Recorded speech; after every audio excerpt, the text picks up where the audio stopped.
एक महत्वाची बातमी पाहूयात। मुंबईतील कोस्टल रोडच्या बोगद्यात गाडीला आग लागलेली आहे। कोस्टल रोड ठप्प झालाय।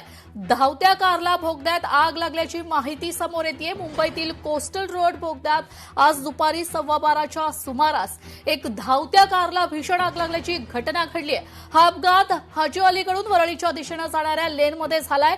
घटनेची माहिती मिळताच मुंबई अग्निशमन दल, पोलीस आणि 108 रुग्णवाहिका घटनास्थळी तात्काळ दाखल झालेल्या आहेत। सुदैवानं या आगीत कोणतीही जीवितहानी किंवा दुखापत झाल्याचं वृत्त समोर आलेलं नाहीये। आग विझवण्याचे आणि वाहतूक सुरळीत करण्याचे काम सध्या युद्धपातळीवर सुरू असल्याचं समजतंय। आताच्या घडीची ही महत्वाची बातमी आपण पाहतोय। मुंबईतील कोस्टल रोड बोगद्यात आज दुपारी 12:15च्या सुमारास आग लागलेली आहे। हा अपघात हाजी अलीकडून वरळीच्या दिशेने जाणाऱ्या लेनमध्ये झालाय। घटनेची माहिती मिळताच मुंबई अग्निशमन दल घटनास्थळी पोहोचलेले आहेत। वाहतूक सुरळीत करण्याचं काम सध्या युद्धपातळीवर सुरू आहे।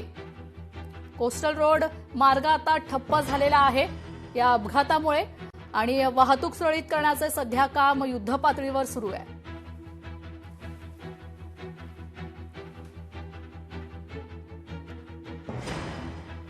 आपले प्रतिनिधी मीनाक्षी म्हात्रे आपल्यासोबत फोन लाईनवरून जोडले गेलेले आहेत। मीनाक्षी, आपण पाहतोय कोस्टल रोड परिसरात गाडीला आग लागलेली आहे आणि वाहतूक देखील ठप्प झालाय। काय सध्याची परिस्थिती आहे तिथली? अगदी आपण पाहतोय की 12:15च्या सुमारास कोस्टल रोडच्या आतमध्ये या बोगद्याच्या आतमध्ये एका 4 चाकी वाहनाला जी आहे भीषण आग लागलेली पाहायला मिळत आहे। ही घटना ज्यावेळी घडली ठिकाणी आपण जर पाहिलं तर हा अपघात ज्यावेळी कोस्टल रोड जो आहे हाजी अलीच्या दिशेने जाणारा वरळीच्या दिशेकडे संपूर्ण जी लेन आहे त्या ठिकाणी या 4 चाकी गाडीला जी आहे आग लागलेली आहे। सध्या घटनास्थळी आपण जर पाहिलं तर मुंबई अग्निशमन दल जे आहे त्या ठिकाणी पोहोचलेलं आहे। सोबतच स्थानिक पोलीस तिथले आहेत। सोबतच आपण पाहतोय की घटनास्थळी तात्काळ या सगळ्या यंत्रणा जरी पोहोचल्या असल्या तरी मात्र सुदैवानं या आगीमध्ये कोणतीही जीवितहानी झाली नसल्याचं सांगितलं जात आहे।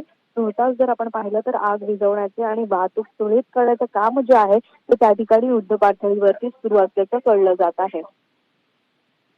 धन्यवाद मीनाक्षी, तुम्ही दिलेल्या सविस्तर माहिती करता। लोकशाही मराठी ऐका, पहा, जागरूक रहा।